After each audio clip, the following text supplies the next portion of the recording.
रावण के पुत्र नारंतक का नाम सुना है? नहीं। पत्तों से जड़ से जो दूध पीते रहे, किसी तरीके से वो जीवित रहे ना। पवन पुत्र हनुमान जी स्वर्ण का जैसे स्वरूप करना धराकार सही रहा, बहुत भयंकर रूप बना लिया सोने का जैसा पर्वत। एवरीवन, जय श्री राम। कैसे हैं आप सब? Welcome to my YouTube channel. आज छुट्टी थी, संडे था, सब लोग छत पर बैठे हैं। मैंने सोचा कि मम्मी से कोई एक प्रसंग सुनते हैं भगवान जी का, मतलब कोई भी हिस्टोरिकल जो अपनी हिस्ट्री रही हो भगवान जी से रिलेटेड, तो ऐसी कोई प्रसंग मम्मी से सुने। तो मम्मी सुनाओ कोई ऐसी कहानी। जय हो भगवान। रावण के पुत्र नारंतक का नाम सुना है? नहीं सुना। नारंतक अभक्त मूल में पैदा हुआ था, रात में 12 बजे। अभक्त मूल मतलब? अभक्त मूल ये होता है जब पिता यदि पुत्र का मुंह देख ले तो पिता का अनिष्ट हो जाता है, अनिष्ट होता है। तो इसलिए अभक्त मूल में पिता पुत्र का मुंह नहीं देखता है। तो उस रात में जितने पुत्र पैदा हुए लंका में, सारे पुत्रों को बुला लिया। तो मतलब पिता लोगों से कहा कि अपने अपने पुत्र को ले आओ हमारे राज्य में, हमारे सामने, क्योंकि वो अभक्त मूल के पैदा हुए बच्चे अब पिता के लिए अनिष्ट होंगे, अच्छा नहीं होगा। ये बात नारद जी ने बताया कि ये पुत्र अनिष्ट है, पिता का हानि करने वाले हैं। तो रावण ये कहाँ बर्दाश्त कर सकता है कि रावण का कुछ हानि हो। तो सब राज्य के जितने पुत्र उतने समय घड़ी में पैदा हुए थे, सब अपने सामने बुला लिए। बुलाकर फिर एक नदी में फिकवा दिया, सारे बच्चों को नदी में फिकवा दिया, उस अभक्त मूल में जो पैदा हुए थे बच्चे। और फिर बहते बहते नदी में बहते 3 दिन हो गया। फिर एक बरगद का वृक्ष उसमें पड़ा हुआ था, नदी में गिर गया था, किनारे होगा वृक्ष, वो ढह गया था नदी में। तो उस वृक्ष में वो जाके बच्चे जितने सारे थे, जाने कितने सारे 108 जाने कितने थे बच्चे, वो सारे उसमें लिपट गए। और उस वृक्ष के पत्तों से जड़ से जो दूध पीते रहे, किसी तरीके से वो जीवित रहे। फिर इसके बाद बच्चे जब कुछ बड़े हुए उससे निकल आए, उससे निकले जब, तब सब सोचने लगे हम कहाँ के हैं, कौन हमारे पिता हैं, कौन माता हैं, कुछ पता नहीं। फिर बहुत परेशान भटकते घूमे इधर उधर, सब के सब जितने थे। तो अब नारद जी वहाँ से निकले, तो नारद जी को घेर लिया इन लोगों ने कि महात्मा ने हमें प्रणाम किया और बोले, महात्मा ने हमें ये बता दीजिए हमारे पिता कौन है, हमारे माता कौन है, और हम किस देश के रहने वाले, कहाँ के रहने वाले। तो नारद जी ने सब बता दिया कि तुम लंकापुरी के रावण के पुत्र हो, महान योद्धा के पुत्र हो, और ये सब तुम्हारे ही राज्य के पुत्र हैं। तो वो बड़ा दुख हुआ नारंतक को। फिर नारंतक सोचे अब वापस घर जाना तो अच्छा नहीं होगा। वो वहीं पर बैठ करके तपस्या करने लगे, सब के सब जितने थे बच्चे सारे तपस्या करने लगे। इतनी तपस्या, कड़ी तपस्या की कि भगवान ब्रह्मा जी प्रसन्न हुए। प्रसन्न होकर सामने आए, बोले पुत्र वरदान मांगो। तो नारंतक ने कहा पहले इन सब लोगों को दो। यानी कि रावण का पुत्र होके वो अच्छा था। हाँ, अच्छा था। तो बोले पहले इन सब लोगों को दो। तो फिर उन सब लोगों से कहा, तो वो सब हाथ जोड़कर खड़े हो गए, बोले नहीं, हमसे श्रेष्ठ नारंतक है, क्योंकि वो राजा के पुत्र हैं, तो हमारे लिए भी वो राजा है, इसलिए पहले राजा का अधिकार है मांगने का, बाद में हम लोग मांगेंगे।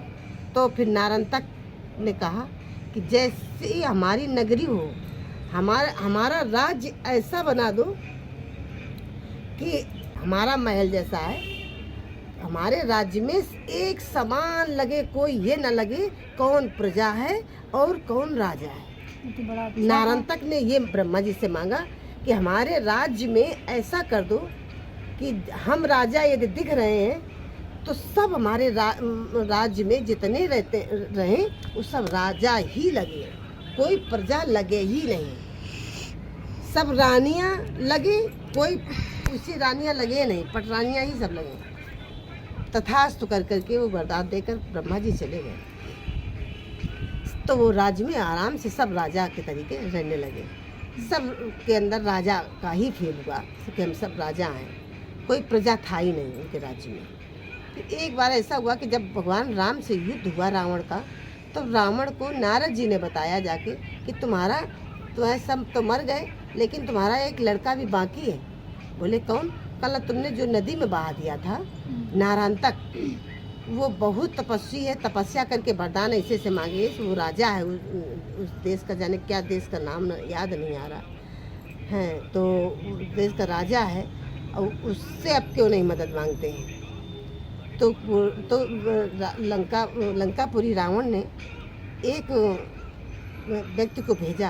अब क्यों भेजा? तब जब भेज दिया था तो वो लड़का तो उनका विनाश करने वाला है। आपत्तिकाल में सोचते हैं कि कोई हमारा साथी आ जाए, तो ये तो बेटा है, सोचे आपत्तिकाल में बेटा आएगा, शायद उससे भी थोड़ी मदद हो जाए।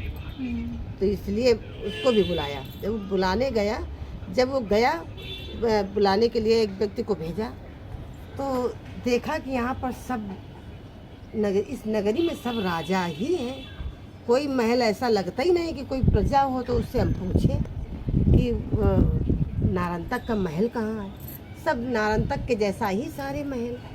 अब वो बड़ा उसी में भ्रमित करता रहा, 2-3-4 दिन उसी में भ्रमित करता रहा, घूमता रहा, सोचता रहा, किससे पूछे हम, किससे पूछे, भ्रमित रहा, मतलब भ्रमित रहा वहाँ पर, पूछ नहीं सका किसी से। एक नारी औरत कुएं में पानी भर रही थी, घड़े पर घड़े रखे, जैसे ही पानी भर के वो निकलने लगी, नीचे से उतरी कुएं के घाट के बाहर, तब वो हाथ जोड़कर खड़ा हो गया, बोला रानी साहब आप इतने कष्ट क्यों कर रहे हो, हमें दे दो, हम आपके घर में पहुंचा देंगे।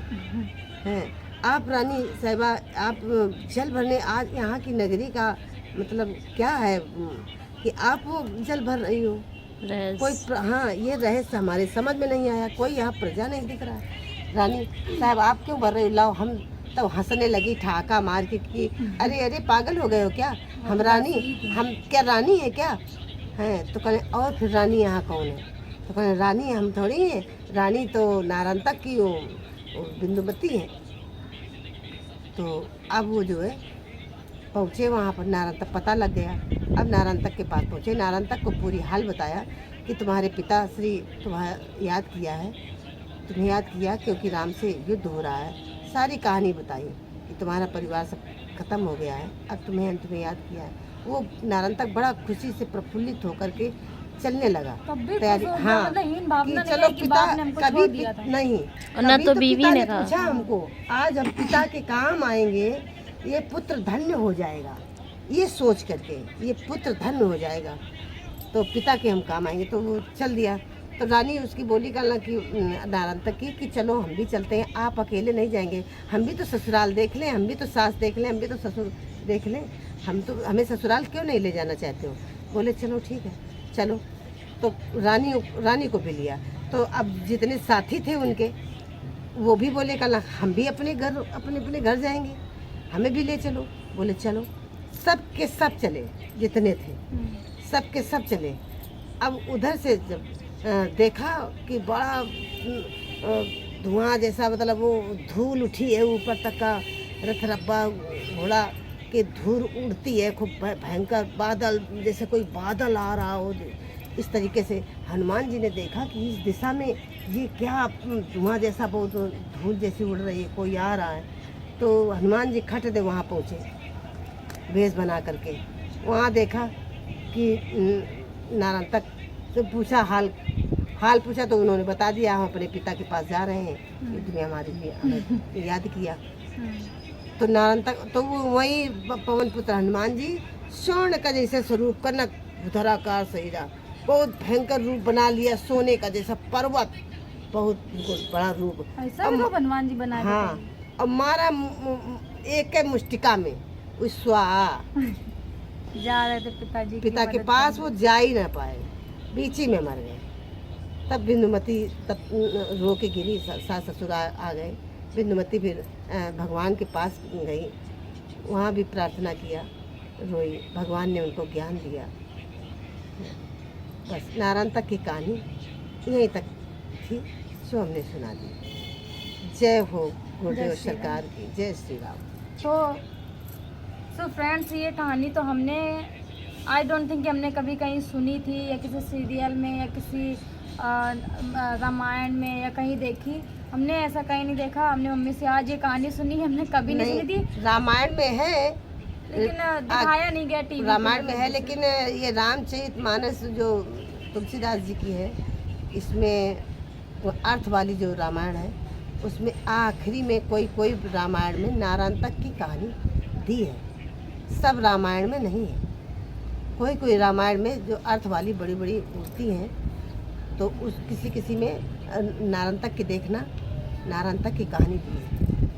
भगवान रावण का पुत्र नारायण तक की कहानी है। सो फ्रेंड्स, मैंने तो नहीं सुनी, मैंने तो आज ये कहानी सुन ली। हमको अच्छी लगी क्योंकि हमने कभी सुना नहीं था, तो हमको एक ज्ञान की बात पता चली, हमको अच्छा लगा। सो आप लोग कमेंट में बताइए कि आप लोगों को ये स्टोरी कैसी लगी। अगर अच्छी लगी हो तो फिर कमेंट करिएगा। अगर और सुननी हो तो मम्मी से फिर कभी कोई दूसरी कहानी सुनवाएंगे। नहीं, मेरे पास इतना ज्ञान नहीं है। नहीं, लेकिन बोलने का तरीका भी नहीं है। लेकिन थोड़ा बहुत जो भी है तो कम से कम लड़की ने कहा तो सुना दिया। थोड़ा बहुत जो भी, तो हम लोग कम से कम आप सुनाइए तो हम लोग को कुछ तो पता चले। हम लोग रामायण तो बैठ के पढ़ते नहीं, इतने हम लोग को कलमी लोग